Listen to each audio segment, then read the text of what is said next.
Well, we're sitting here today with Gary and Bonita Jenkins. I'm so excited to be talking with you because I've been dying to get into your mind, Gary, for a while. Gary and I have been friends. We've been colleagues for about 5 years. And the minute that I met his beautiful wife, Bonita, I knew that they had something special. And I wanted to make sure that we shared this with the world about what made these two so unstoppable. So first of all, I want to hear the love story. How did you guys meet? How did you end up into each other's lives? Ladies first. Good question. Ladies first. Okay, good. It's good that he's letting me go first because my version is the right version.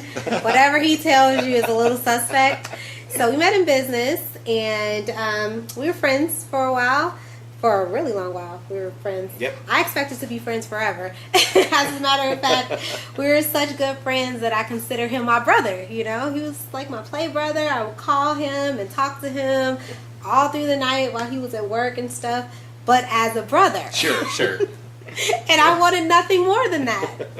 And one day I remember he told me that he was engaged, and I was like, "You're engaged? I've never heard her voice. I've never, like, who is this woman, this mystery woman?" And so they had been engaged for how long? I don't know, a long time. 5 years. 5 years, right? 5 years. And then somehow that fell apart.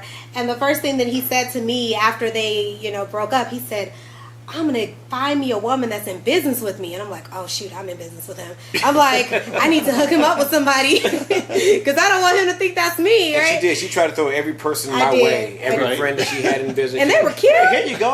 Talk to her. Here's her number. Yeah, first of all, nothing's more attractive than telling a woman that you're engaged. So that's a great pickup line. That's wonderful. So, but go ahead. So the funny thing, he wasn't trying to hit on me at the time. But, I was respectful. That's right. Yeah, sure. he was engaged, and he was engaged, so that was cool. But I wanted it to stay that way. So I'm like, oh man, I hope he's not thinking of me. And sure enough, all the relationships I tried to matchmake didn't work out, unfortunately. So Fortunately, you mean? Oh, right, fortunately now, but back then it was 100%. Yeah, fortunate now. We're married, we got babies, but back then it was awkward. So there came up a business meeting to study small business, and I wanted to do that because I wanted to help business owners and things like that. So I was really excited about it. I said, I want to go do that. And he said, me too. Now I found out years later that he didn't even care. He didn't even want to, go to that class. He just wanted to go with me. So he offered to drive and everything. He knows I don't like to drive. I was like, oh, this is perfect. We could just ride together. He's like, yeah. So we went to lunch. Well, we were out there, we went to lunch, and then he asked me out after lunch because it was just me and him. And I remember just sitting there like, what do I say? No, you said you want to date me? Oh, you did say that. I did say that? Yeah, you did. Oh, yeah. And I think he thought that was like a good thing. He's like, yeah, I want to date you if you want to date me. And I was like, and I didn't give him a response. But then I called him the next day and I just said, you're like a brother to me. I love you. I think you're adorable. You're cute, but I can't see it. So how do we get from there to here? It's a longer story. So to make a long story short, there was some periods in between that he did some things. We met up in Vegas one time. And he did some things that I thought were like really controlling, and we weren't even together. Like what? We weren't even together. We were on the strip. We were on a business meeting though. Like I'm not a drinker. I'm not a gambler. We were just there for business. And I remember there were some other men, and we weren't together. There were some other men that were training us on some things while we were on the strip, and they were giving us some advice. And I remember him like putting his arm around me. I'm like, we're not even together. What are you doing, right? And there was this booster that came up trying to sell us stuff. And I said, oh no, sweetie, we're okay. We don't need any, whatever you're selling. He says, don't call another man sweetie in front of me. I'm like, who are you? We're not even together. So I'm like, if this is a snapshot into the future, I don't know if I even want to get involved with this. And it's funny because at that very moment, I was considering giving him a shot. And he just shot it down. And he blew it. He blew it at that You moment. blew it. Oh, Well, okay. she said No, she I'm missed good. it. I did. I told him I missed it. Wrong thing to tell this guy. I miss you translated into we're in a relationship. Sure. So what melted? It was crazy. I mean, how did he melt your heart? So, mind games. So this is what he did. what he did. So after that incident, I had my cousin. I have a cousin that is his friend as well, and I had my cousin call him because I couldn't even look at him in the face. I didn't want to talk to him. I was so embarrassed, and I told her to tell him that I was really embarrassed, and I just wanted to be friends and nothing more. And he decided that we weren't going to be anything. We weren't going to be friends. We weren't going to be anything. Like, he just stopped talking to me, like, completely. And so my feelings was hurt because I talked to him every day. We were like brother and sister in my mind, brother and sister. So I was so hurt, and I remember just calling him. It was 2 weeks into him not talking to me. He had a party and didn't invite me over and everything. It was a long time. I don't think it was. It felt like 2 weeks to me. So maybe it was 3 days. I don't know. It felt like 2 weeks. So I called him up and I said, "Hey, you can't just cut me off like that. We're friends. You're supposed to talk to me, and that's not right." And then he said, "Okay." And then he just he started talking to me after that. But somewhere along the line, I started to like him, and I think it's because of all the mind games he played around me. Let me tell you some more. Would you like to hear some more mind games? Sure, I'd love to, yeah. So I had cousins, I had my mom, I had my best friends, and everyone. For some reason, in this 1 week, they were all coming up to me. "You know what? You know who you should go out with? Gary Jenkins. I think he would be a great guy for you." What in the world? My mom, "You know who really likes you? Gary. He would be great for you." What in the world? My best friend, "You know what? I really think Gary loves you. I think that you guys could have a life." So he came with references. What in the world? Basically, right? Okay. So he had been, unbeknownst to me, he had been calling my family, meeting with them, talking to them, trying to get them to soften me up, and it was working. It was crazy. I remember I brought a date when I told him I wasn't dating anybody, so this is pretty bad. My family every year would go to Great America. We don't know that here, do we? Well, that's a place out in Chicago. Just say Six Flags. Midwest, Six Flags, Great America, yeah. Six Flags. Every year my family would go, and I told him I didn't have a date. I told him that, I wasn't dating at the time, and I didn't invite him. This is the main thing. I did not invite him. Right. I brought a date. When I get there, guess who's there? This guy. Gary Jenkins. How did he get there? My mom invited him. What in the world? And my cousins. So why is this guy here? And I was so embarrassed because I had a date and I told him I wasn't dating. And he didn't even care. He just was like, "You look more than nice in that outfit." I'm like, "You are bold." What is wrong with you? He was just persistent. No. He didn't have a chance. I know he did. He was persistent and consistent, and he just went after it like, a dog that hadn't eaten in 5 years or something, and there was a bone right there. But eventually it worked, broke me down. And I remember the first time that I got excited about him in that way. He was over my house. We were watching this motivational film on TV, and, a lot of my friends were there. And I was just laying across the couch, and he did something like this, like simple, like just touched my hand like that. And I was like, "I'll be right back." Went to the kitchen. I was like, "Come on." I called my cousin. "We're going to the kitchen." She's like, "Okay." I'm like, I don't know what just happened, but I felt sparks when Gary touched my hand. That's weird. She's like, "Yay!" Because she was rooting for him for the longest. I think it's adorable that the two of you were snuggling up on the couch watching a motivational video. Not like a romance Well, it wasn't movie. snuggled up. She was on the couch. I was sitting okay. on a chair like somewhere. Yeah, by myself, I was laying on the couch. I took the whole couch, and he was. No, I was on the chair. He was laying. I don't know. Somebody was on the couch. Someone. We was had on a bunch the of chair. people. It was a bunch It was of a people. lot. It wasn't just us, and we weren't snuggled. Yeah. We weren't even dating. But it was that moment, that night, Yeah. you felt sparks for the first time. Yeah. And you still feel those sparks right now. I do. They're More- stronger. They're like fireworks now. I like that. That's great. I mean, what is it about Gary that you love the most? His personality. He's funny, and I noticed that he loves people. He loves helping people. So he's just a sweet guy. Just has a good heart, and that's why. It's the same thing I love about him as funny. a friend. That's awesome. What do you love most about her? Hilarious. Everything from 3 words. Her personality. You got 3 words to describe her. How would you describe her? 3 words. 3 words. Amazingly beautiful person. I'll take it. That's awesome. That's awesome. I mean, you've got a whole family now. You've got some beautiful girls. You got a baby boy on the way. At the shooting of this video right now. I mean, you keep growing your family and you keep growing your relationship. I mean, what is it about? I mean, the two of you obviously have something that is beyond just a connection. You have something that is it's almost indescribable in words. And I've seen it myself. The 5 years that I've known you, I've seen it, and I've watched some of the girls grow up, and I've watched you grow up as a family, And you're not just a great entertainer, you're a great father, you're a great husband. You do, just like she says, you care about other people. And I see you watching the girls while he's doing his thing on stage, and you have such a strong presence as a mother, as a woman.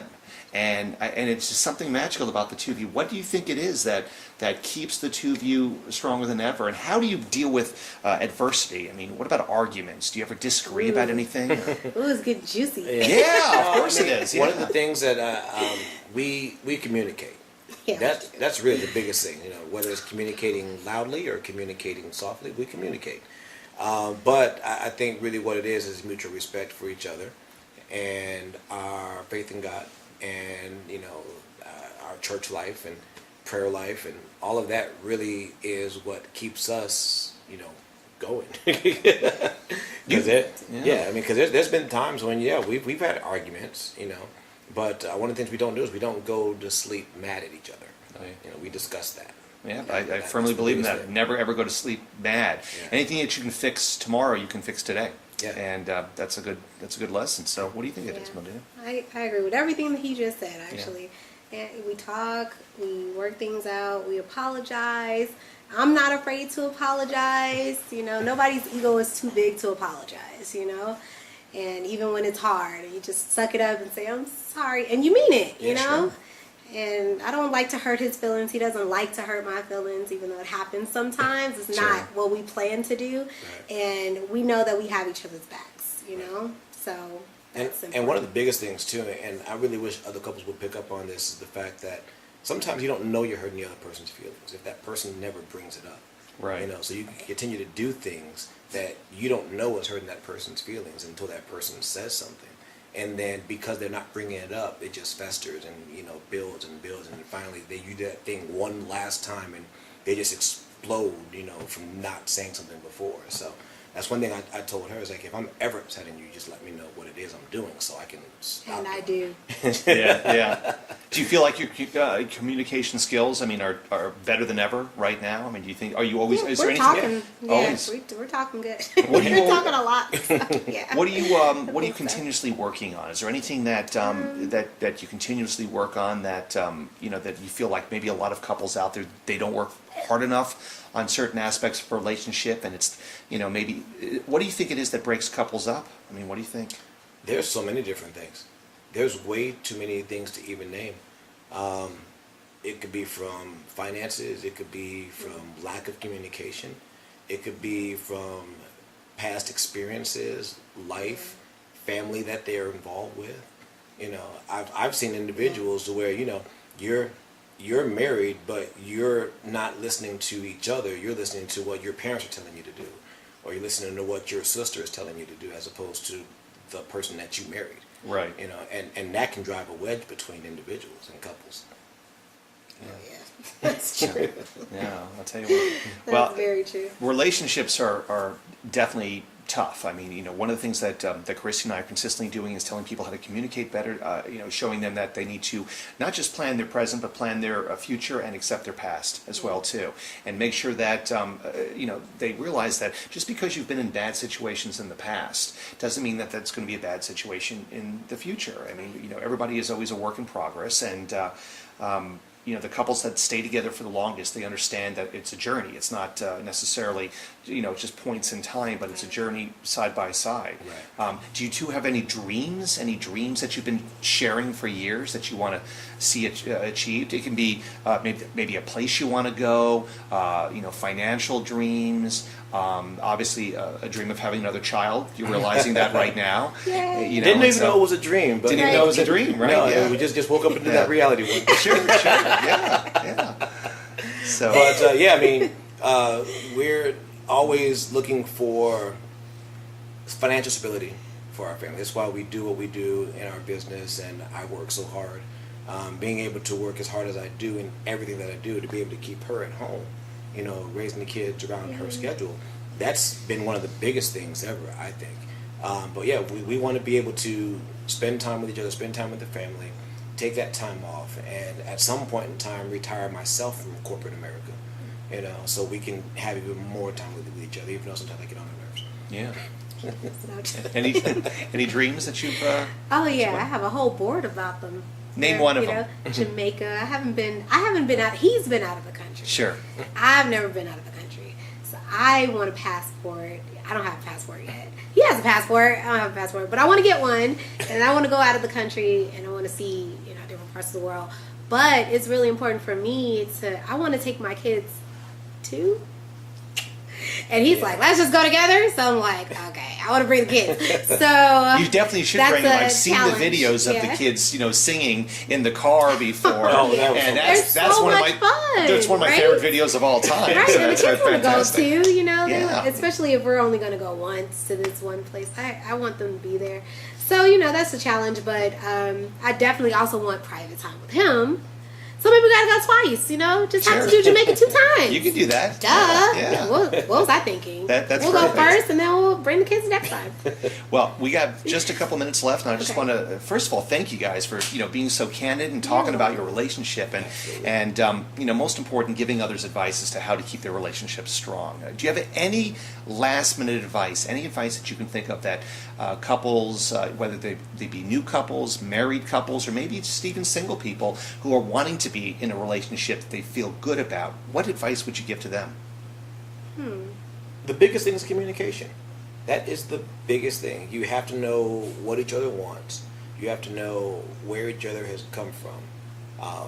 You just have to communicate. That's the biggest thing, is being able to openly talk, openly share your feelings, and openly accept what the other person has to say. That's true. Without judgment, without fear of saying the wrong thing or anything. So I guess I would talk to married couples Sure. and just say, stick it out, grow up, put on your big girl pennies, Right. your big guy shoes, and just know that it's a relationship that is supposed to last for your entire life.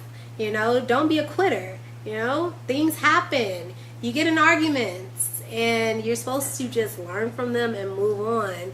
Divorce is not an option in our life. So I wish more couples would adopt that philosophy. If you make a vow to someone, you stick it through, and then we wouldn't have the divorce rates that we have nowadays. So just knowing that it's going to be a roller coaster going in, instead of thinking it's always going to go up. Roller coasters do come down, but then they go back up, Sure. They level out at some point, Yeah. So just know that it's going to get better. Sometimes it gets worse, and then it gets better if you stick and stay, but it won't get better if you quit. Yeah. So that's what I would say. Yeah, and I love roller Never coasters. easy. You love roller coasters? Yeah, not so much in relationships sometimes, Right. but Right, I will say this: Hard that relationship. it's sometimes it's the ride, not the destination. That's the most Absolutely. exciting. I agree. And so I've been thinking about that question you asked about Yeah. the leading, or what we think is the biggest cause of divorce. sure. What do you And think it is? What I feel it is, the biggest cause for divorce, marriage. Think about it. If people don't get married, you never have a divorce. There is no divorce. It's I think he's joking. one He's laughing, I will but say I'm just like 100% of the people who have gotten divorced have been married. They have been so married, I will exactly. say that. So Exactly. it's a bulletproof statistic argument right there. And so just can't. yeah, yet another beat reason that. why I adore this man and his wife so much, because of a great sense of funny. humor. But you guys really are an inspiration to married people all over the place, and we wouldn't be sitting down with you if we didn't believe that. So thank you so much for talking with everybody today, and I look forward to celebrating a 25-year anniversary with you someday. Thank you for Me making the too. long 25-mile-hour drive that you drove Oh, to get out here. we for those at home, I think that I don't know what state we're in right now, but he tells me it's Arizona, but it was definitely worth the Still trip to come on Arizona. down here. So Arizona. we got And all of our children were so nice to you and everything. Right. This Well, is worth it. Well, They're all sweet. The money we gave them, it'll spend easily, so it'll be perfect. So anyway, I adore you guys. Thanks so much. Thank I appreciate you. it. Thank you.